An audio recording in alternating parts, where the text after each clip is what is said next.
kulan wacan markale daawadayaal aan ku bilaabo qodobka ugu horeeya ee warkeena caawa in ka badan 70 ruux oo ku nool ismaamulka Tana River ayaa laga cabsi qabaa inuu haleelo cudurka shuban biyoodka kadib daadad ku dhuftay gobolkaasi. wariyaha RTN Cabdi Axmed ayaa faahfaahinaya.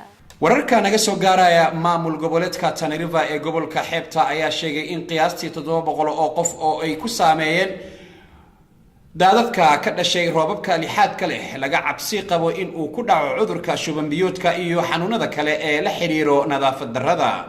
in ka badan 75 qof oo ku nool ismaamulka Tana River ayaa laga cabsi qabaa in uu haleelo cudurka shuban biyoodka kadib daadadkii ku dhuftay gobolkaasi.